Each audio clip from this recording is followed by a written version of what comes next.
Ça enregistre, putain, la coupe de cheveux là. C'est une horreur ça, oui. Bonjour à tous, j'espère que vous allez bien. Alors dans cette vidéo, on va parler, c'est la troisième vidéo et la troisième et la dernière de cette série, un peu où je vous explique tous les composants, voilà. Alors là, vous avez Omni Patch, est-ce qu'on voit bien? Omni Patch, qu'est-ce que ça veut dire? Je parle des antennes en fait, des antennes omnidirectionnelles ou patch, tout simplement, en fait, qui permettent, regardez, il vaut mieux une bonne présentation visuelle plutôt qu'un long discours. Alors là vous avez un patch et là vous avez une omnidirectionnelle. Vous voyez que la taille c'est pas la même.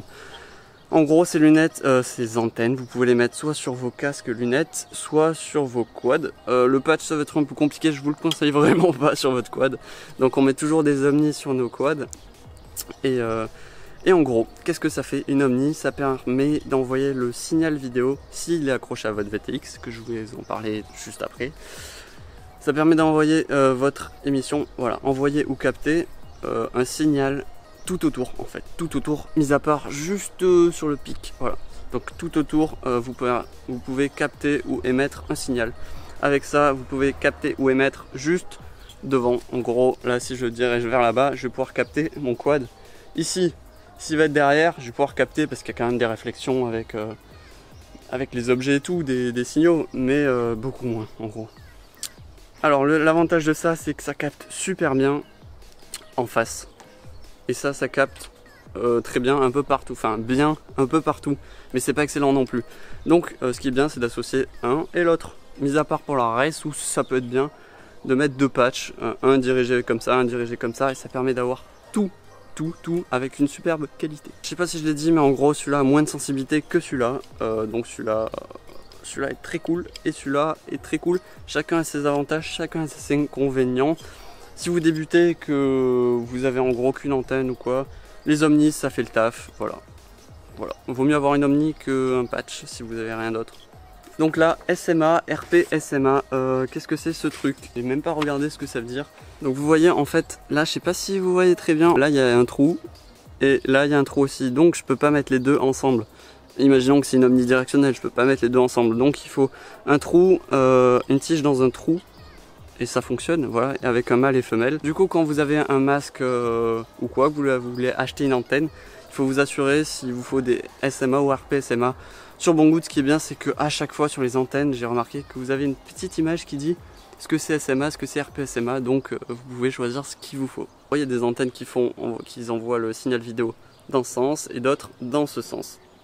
Et du coup, pour que ça fonctionne, il vous faut un émetteur côté droit et un récepteur qui tourne dans le même sens. Et comme ça, vous pouvez avoir la meilleure réception vidéo, émission vidéo. Voilà. Donc ça c'est cool, faut faire attention, mais faut savoir aussi que ça marche quand même si vous avez un droit avec un émetteur droit avec un récepteur gauche. Ça fonctionne, mais beaucoup moins bien. Alors là maintenant on passe au RX. RX ça veut dire quoi? Ça veut dire receiver, tout simplement. En gros c'est ce qui reçoit l'information de votre radiocommande.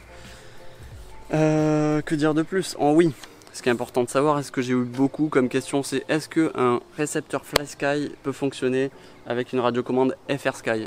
Eh ben non, en fait il faut que ce soit de la même marque et que ça fonctionne de la même manière avec le même protocole. Donc ça fonctionne avec le S-Bus, généralement les FrSky. Moi j'ai des FrSky parce que j'ai une radiocommande FrSky. J'ai une X9D et une QX7 et ça fonctionne avec tous les récepteurs FrSky type XM+, RXSR, XSR. Voilà, il y en a d'autres. C'est tout ce que vous avez besoin de savoir sur le RX. Qu'est-ce qu'il y a avec le RX, vous avez 3 câbles, le signal, non 4 même.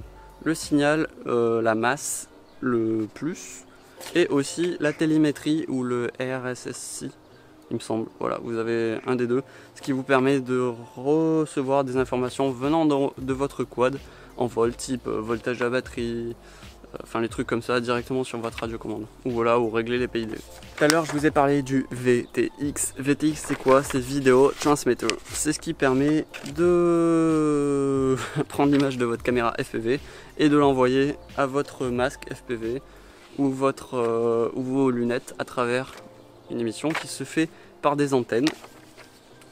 Donc sur le VTX on met, comme je vous ai dit, des antennes de ce type. Voilà, généralement, en fait, on met que des antennes comme ça, on met pas de patch. Enfin, moi, j'ai jamais vu de patch parce que, comme je vous l'ai dit avant, c'est inutile d'envoyer une émission vraiment précise parce que le quad il va partir dans tous les sens. Du coup, il vous faut une omnidirectionnelle sur le VTX. Et le VTX, il peut envoyer ces informations, ce signal vidéo, à travers une puissance du 800 mW ou du 25 mW. Et ça, c'est la réglementation française. On ne peut pas dépasser plus que 25 mW. Voilà. Sur le VTX, vous pouvez voir qu'il y a un petit bouton et des fois il y a un petit écran avec marqué des numéros, des lettres et justement la puissance après. Donc ça permet de régler la fréquence. Vous avez généralement beaucoup de fréquences. Nous, ce qu'on utilise et moi ce que j'utilise, on utilise le race band. Le race band, c'est une plage de fréquences qui permet d'écarter un maximum les fréquences pour voler à plusieurs, un maximum 8.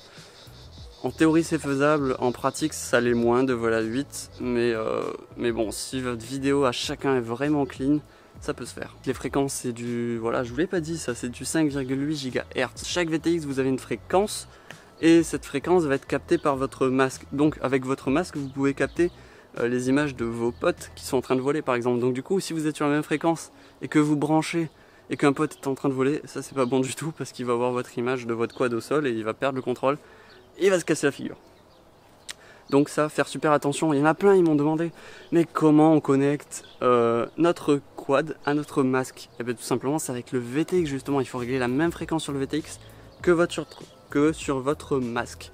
Si vous faites ça, vous avez tout gagné et vous pouvez aller voler tranquillement. Allez, maintenant on va passer plus vers la caméra. Là, je vous parlais d'OSD. OSD, il peut être soit présent. Alors, je n'ai pas dit ce que ça veut dire on-screen display. Donc sur l'écran d'affichage. L'OSD ça permet d'avoir tension de la batterie, nom du pilote, temps de vol, le type de mode pour voler.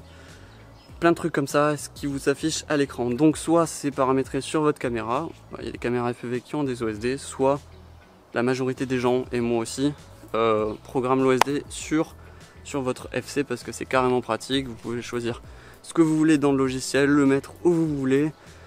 Et voilà, vous avez la tension de la batterie et ça c'est cool. Voilà, ça c'est l'OSD.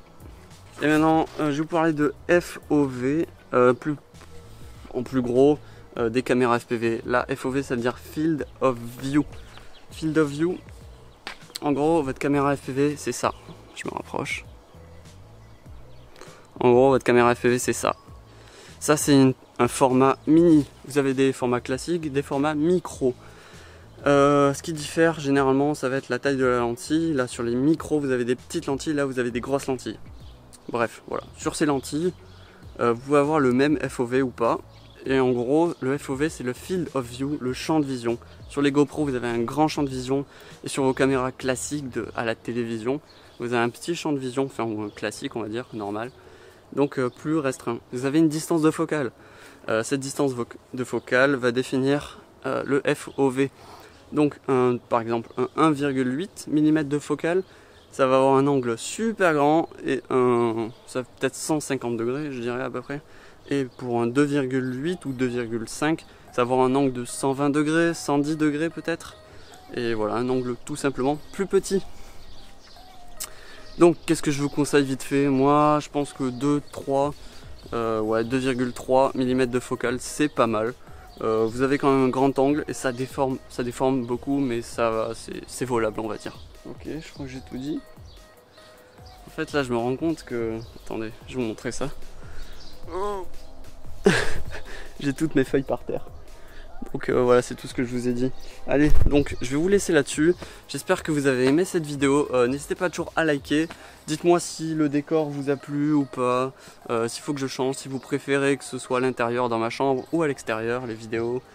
Dites-moi tout en commentaire. En tout cas, moi je vous dis simplement ciao. Merci de me suivre et bye. Allez, ciao.